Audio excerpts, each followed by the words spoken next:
And Scientology executives and investigators went to work on the senior managers of CNN to convince them that they should not publish this expose on Scientology. CNN teams had spent many months talking to people about applied scholastics, some of these people being former Scientologists who had never spoken out publicly before.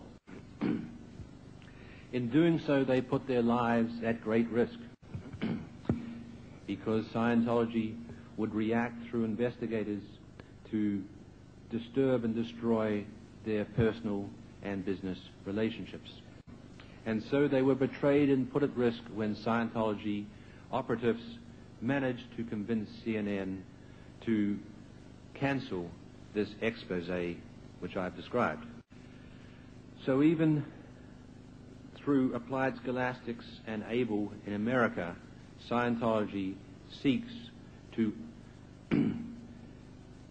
convince young people that they should clear words and route into Scientology under the pretense that they have a superior educational system. When the truth is that applied scholastics and ABLE are one of the 10 sectors of Scientology represented on its watchdog committee, the committee that governs Scientology. The watchdog committee includes the Office of Special Affairs, of which I shall soon speak, and WISE. WISE, the commercial arm of the church, funneling many millions of dollars into the church every month. Although Scientology claims to have 8 million adherents, the same as the Mormon Church, the real truth is that they are much smaller. A friend of mine, Mr. Vaughan Young, a former senior Scientologist, told me how they came up with the membership figure. One day a reporter called Mr. Young, who was then public relations representative for the church, and said, "How many are you?" He plucked the figure 1 million out of the air. And because Scientology must always be seen to be expanding, it has risen gradually over the years until now is 8 million. So where does all the money come from in Scientology when the real figure appears to be 50,000 active followers at any one time? It comes from WISE, and it comes from the sort of financial frauds that the New York Times described and that resulted in the Fishman case that I litigated, where there were allegations of Scientology being involved in stock market fraud and credit card fraud. And also what Time magazine reported was fraud involving gold mining companies in Nevada and the Vancouver Stock Exchange. And it is in this area of commercial activity that I expect the next area of litigation to take place. It has already started with the digital lightwave litigation in America, and will extend into other Scientology-operated companies such as Earthlink, the internet service provider, which was founded by Scientologists. So, with reference to this first element, power, there is no doubt in my mind that Scientology is a totalitarian political movement determined to clear the planet of all non-Scientologists and to rule the world. The second principle is purge. This is the Scientology determination to remove all critical documents and information from public accessibility. It is accurately reflected by Scientology's operation or project Snow White. As a result of the Snow White project, Scientology conducted the most extensive ever known infiltration of the United States government. Scientologists broke into and burglarized dozens of government departments in the United States, removing the government's records regarding the activities of Scientology. It eventually resulted in the 2 largest FBI raids in history and the conviction of 9 senior Scientologists, including Ron Hubbard's wife, Mary Sue. And although Scientology claims that that is past history and that it has removed those responsible, that is also a Scientology lie. The Guardian's Office, which was responsible for the infiltration of the government, was Department 20 on the org board.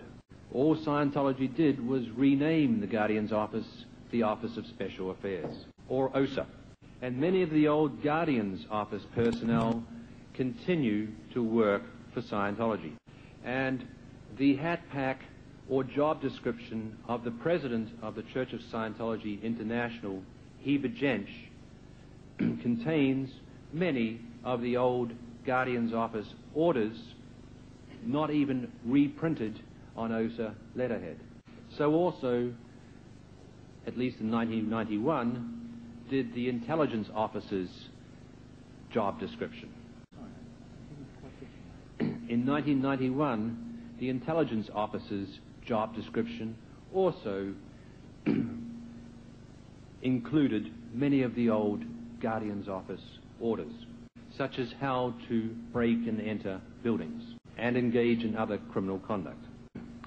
And former Scientologists have also testified how they have removed court documents and library books at the orders of their Scientology superiors. They call this culling, C-U-L-L-I-N-G, removing negative or en theta materials from the public record. And Scientology always tries to seal court records so that the public cannot review their contents. That is what Operation Snow White was all about in 1977 when it was raided by the FBI, and that is what Scientology is still about today, because Operation Snow White still continues today. The third concept I spoke of, punish, is the darkest of all sides of Scientology. It takes 2 forms, an internal form and an external form. First, internal dissent. Scientologists are not permitted to criticize their own organization and can face terrible consequences for doing so. Scientologists are taught to spy upon one another and to report critical comments by one another in knowledge reports or KRs. Husbands and wives turn each other in, as do parents and children.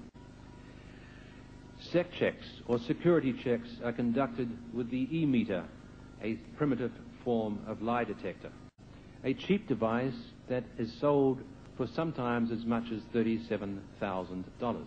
But that fraud is another story. The E-meter is used for security checking, the interrogation of Scientologists, and where 2 Scientologists conduct a security check, it is called a gangbang security check. And as a result of the information learned, the Scientologist may have to do lower conditions. Lower conditions are forms of punishment. And the worst of the lower conditions is the Rehabilitation Project Force. The RPF is described by former Scientologists as being a gulag or concentration camp. And these concentration camps or gulags exist in America today. Only a month ago, I was at Gilman Hot Springs near Hemet in California. I was accompanying a handful of people who were picketing the base and headquarters of the RPF. The true face of Scientology was personified. A tall wire fence topped with barbed wire. There were cameras focused on the inside and out, obviously to keep people in and to keep people out. And there was a young man in uniform, a Tom Cruise look-alike. It was a brown uniform with black jackboots, a diagonal belt across his chest, and guns on his belt.